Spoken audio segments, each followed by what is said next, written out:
I'm here at RE Plus, which is the largest renewable energy conference in North America, and I'm very excited for this conversation with Dr. Destenie Nock, who is an amazing scholar of energy justice. So tune into the rest of the conversation to hear all about her work in data analytics, addressing energy burden, energy equity, and finding solutions for a more energy just future. My company, People's Energy Analytics, is a software as a service company which uses data and analytics to identify who is at risk of heat stroke, heat illness, pipe freezing in their home, or those that have very high energy bills, and then we connect them with energy assistance. The benefit of my company is that we are able to do this for pennies on the dollar, right? Like, whereas before you would need to go door knocking, right? Deploy some surveys, it's going to get really expensive very quick. But with my company, because we are starting off with the data, first we'll identify those that are at risk, and then we can do very targeted outreach, very targeted door knocking. It, one, reduces the cost, but also makes that outreach a lot more effective, because now instead of going to people who have working air conditioners that are pretty energy efficient but are not using them, now you can go to people that don't have ACs, right? And you can target them for heat pump deployment. Then for people that have working ACs, you can go to them for like bill assistance if that's what they need, right? And so then we match the certain risk type to the certain type of assistance that will be the most effective. How are you using utility data to make this work happen? So with utility data, the biggest thing that we do is we actually are measuring like energy use. Like right now, I think most of the energy justice metrics are proxies. So when we're looking at energy burden, for example, the thought is that you should spend less than 6% of your income on your energy bill. But where does that come from, right? That number was made off of the fact that the report had said you should not spend more than 30% of your income on your household bills, right? And then from that 30%, of the 30%, then only 20% of that should be for your energy bill. And so that's where the 6% number comes from. But there are so many people that spend more than 30% of their income on their rent, right? I mean, in the low-income area, sometimes people are spending 80, 90% of their income on their rent, just trying to have a place to live. So then they're not able to achieve that 6%. So the question is, what do we really care about?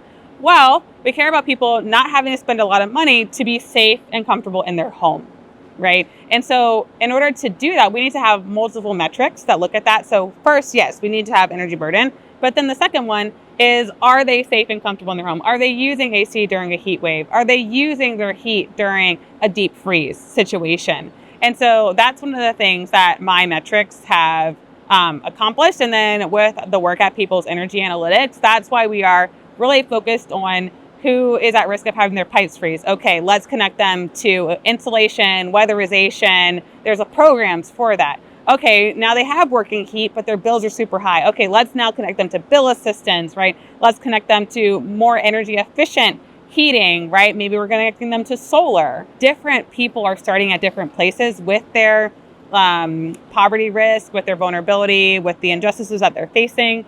And so they're going to need different solutions to really accommodate that. I mean, even renters, right? If you know somebody is a renter versus a homeowner, maybe the solar doesn't work for the renter because the landlord has to approve it, right? So now maybe we're going to start off them with bill assistance. And then as we are trying to get the landlord to adopt solar for the residents.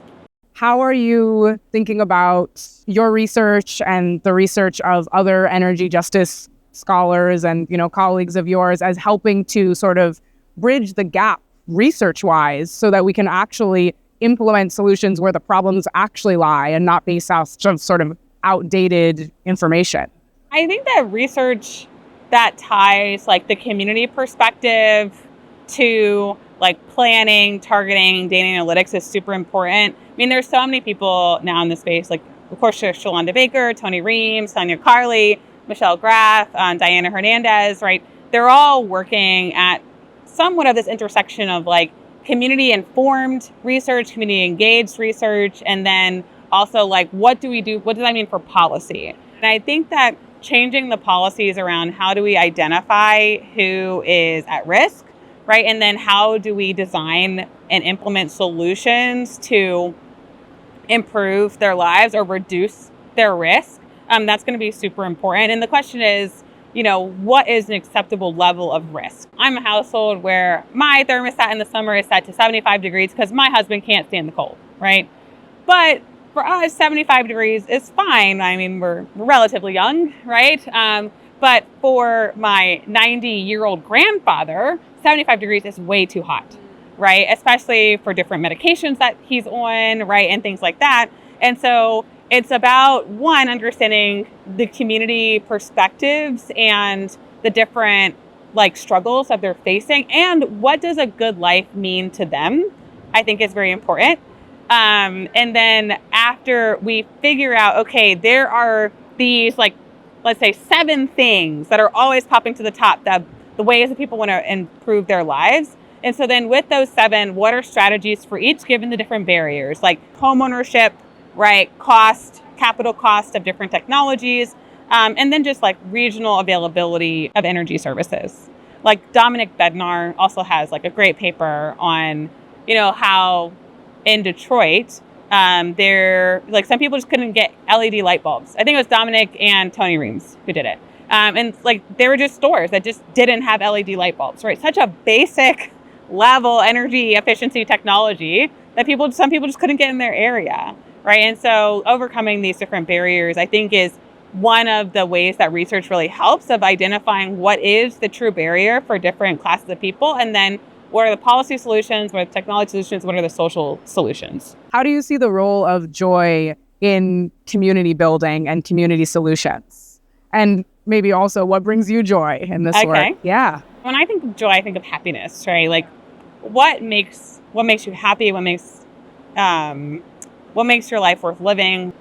Just seeing how people feel empowered once they feel heard, right? When they feel heard, and you then can break down the solutions that can actually work for them, for their specific challenge that they were overcoming. I think that brings me joy, just because then you can also do that at scale. So for me, recognizing that, yes, we are all different and we have different places, different starting points, different things we're trying to overcome, but we're also kind of the same in that we all want to live a good and happy life. And I think doing that at scale brings me a lot of joy. And then also too, I just feel like it's a really good time right now in the energy industry where people are talking about this. I remember when I first started talking about this, when I got my lights cut off and people were just wait, what? How on earth did you let that happen to you? Right? It was very battle oriented. Whereas now, people are more receptive to that. And I'm no, I was a smart individual and I was doing the best I could with what I had. And I still got my lights cut off. And now we're let's work towards a solution. So that also just makes me hopeful. Is there a part of clean energy technology that you're feeling particularly excited about? I think the energy efficiency technologies often get me excited because, one, that allows for changes within the home. Not everybody can change the things on their roof, but within the home, if you're more energy efficient, one, you can then, even if you had your budget set, you can then use more energy to live the life that you wanted to live. So I think energy efficiency makes me really excited. Amazing. Thank you so much, Destenie. Where can people find your work? Where can people follow? I have a Twitter at Destenie Nock. My LinkedIn is often where a lot of people read about my work. My company, People's Energy Analytics, www.peoplesenergyanalytics.com. Yeah, all my social medias are very active. So that's where people can find me. To end on a note of hope, how are you envisioning a more just energy system of the future? So my vision for the future is that at some point, everybody will be able to be safe and comfortable in their homes. I think with the pandemic, with these wildfires, so many more people are being told to stay in place. Go in your home, close all the windows, make sure that, you're not putting yourself at risk of heat illness, the particulate matter from these wildfires. And if people are actually able to do that in their homes, be safe, have their kids in their homes with them, and be able to afford their energy bills, to me, that is a just and equitable future.